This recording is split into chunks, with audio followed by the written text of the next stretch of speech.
Your life begins in a small, windswept village on the coast of Norway in the late 8th century. The land is harsh, the soil is poor, winter is long and merciless. Your father is a farmer who barely survives, and you are one of 6 children fighting for scraps of food. To the Christian monks across the sea, your people are bloodthirsty pagans. To you, raiding is simply survival. At 14, your father takes you to the longship for the first time. The village has decided to go Viking, the summer raiding season. You are handed a spear, a shield, and an old axe. There is no training. You learn by doing. The ship is narrow, crowded, and smells of sweat, tar, and fear. The first raid is on a small monastery in Northumbria. The monks see your dragon-headed ship and run screaming. You jump into shallow water with the other young men, heart pounding. The slaughter is fast and brutal. You swing your axe into a monk's shoulder. Blood sprays across your face. The smell of iron and shit fills the air as men soil themselves in terror. You smash open chests,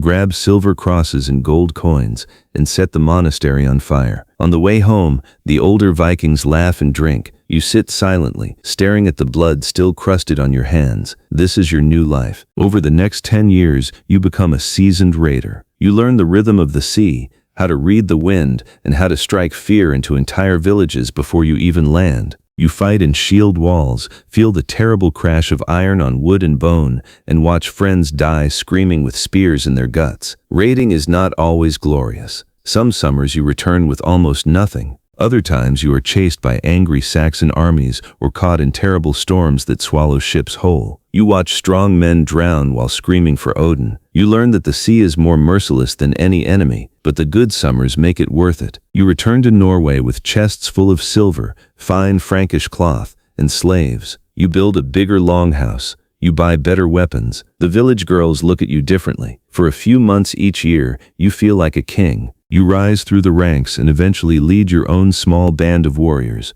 Your reputation grows. You are known as a man who is both lucky and ruthless. You begin attacking richer targets, monasteries, trading towns, even small castles. The Christian priests call you a devil from the north. You wear the title with pride, but glory always demands payment. You have seen too many friends cut down in their prime. You have nightmares of drowning men and burning villages. Your body is covered in scars.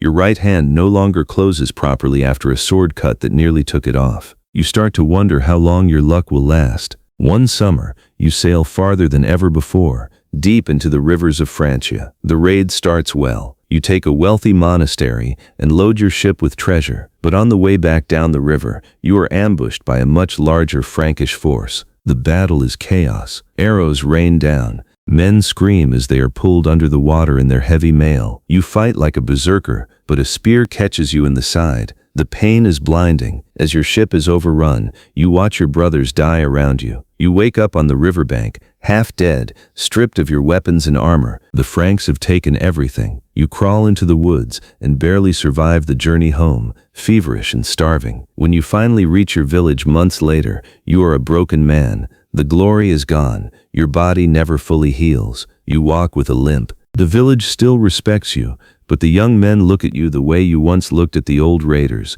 with a mixture of pity and fear. You know your raiding days are over. You spend your final years sitting by the fire in your longhouse, telling stories to your grandchildren while coughing up blood from old wounds. When death finally comes on a cold winter night, there is no grand funeral pyre or Valhalla feast. You are buried in the frozen ground with your broken axe and a few silver coins. History will remember the Viking Age as a time of fearless warriors and dragon ships. They will never tell the story of the thousands of men like you who gave their bodies and souls to the sea, only to die broken and forgotten in the cold north. Yeah,